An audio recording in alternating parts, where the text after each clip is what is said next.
Chicken ছাড়া chicken pasta খেতে চাও তাহলে রেসিপিটা স্কিপ না করে শেষ পর্যন্ত দেখতে থাকো।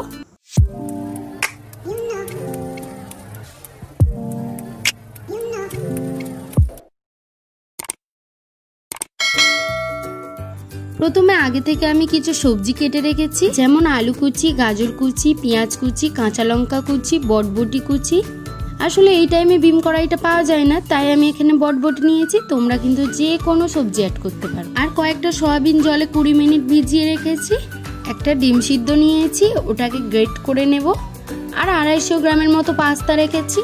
এইবার ওভেন অন করে একটা কড়া বসিয়ে নিয়েছি, পরিমাণ মতো জল দিয়েছি, লবণ, সাদা তেল দেওয়ার কারণটা একটু বলি। সাদা তেল দিয়েছি যাতে না পাস্তাগুলো একে অপরের সাথে সেট না, মানে একে অপরের সাথে না জড়ালো ভাবটা হয়ে যায়। 5 থেকে 10 মিনিটের মধ্যে পাস্তাগুলো সিদ্ধ হয়ে গেলে একটু জল ঝরিয়ে নিতে হবে। জল ঝরতে দেওয়া থাকলো। এবারে কড়া বসিয়ে সাদা তেল দিয়ে সবজিগুলো ভেজে নেব। সব সবজি কড়াতে দেওয়ার পর অবশ্যই কিন্তু লবণটা অ্যাড করতে হবে।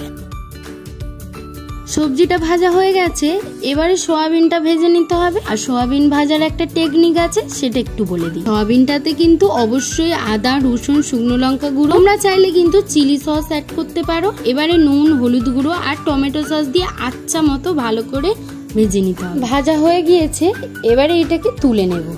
এবারে গ্রেট করা ডিম সিদ্ধটা সাদা তেলেতে পরিমাণ মতো লবণ দিয়ে ভেজে নিতে হবে। তোমরা যদি ডিম সিদ্ধ না খেয়ে থাকো, ঠিক আমার মতো এইভাবে শুধু একটু গুঁড়ো লঙ্কাটা দিয়ে ভেজে খেতে পারো।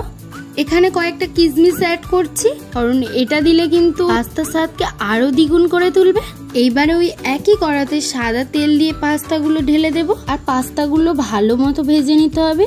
আর যেহেতু আগে থেকে লবণ দিয়ে সিদ্ধ করেছিলাম, লবণটা আর দিতে হবে না। পাস্তাটা হালকা করে ভাজা হয়ে গেলে টমেটো সস দিয়ে ভালো করে মিশিয়ে নিতে হবে। এই রকম অবস্থায় এলে গ্রেট করা ডিম ভাজা দিয়ে দেব, ভেজে রাখা সোয়াবিন, ভেজে রাখা সবজি, একটু চাট মশলা। তোমরা চাইলে এটা স্কিপ করতে পারো। এবারে ভালো করে সবগুলো মিশিয়ে নিতে হবে। নিলেই কিন্তু চিকেন ছাড়া চিকেন পাস্তা রেডি হয়ে যাবে। এইভাবে একবার খেয়ে দেখো, খুব টেস্টি হয় খেতে, কিন্তু দুর্দান্ত স্বাদ আসে। এই স্বাদ কিন্তু ভোলার নয়। বাই দ্য ওয়ে, আমি কোয়েল, তোমরা দেখছো কোয়েল ফিউচার লাইফ। রেসিপিটা ভালো লাগলে অবশ্যই like, comment, share and subscribe করে ফেলো। চলো আজকের মতো টাটা, নেক্সট ভিডিওতে আবারও দেখা হবে।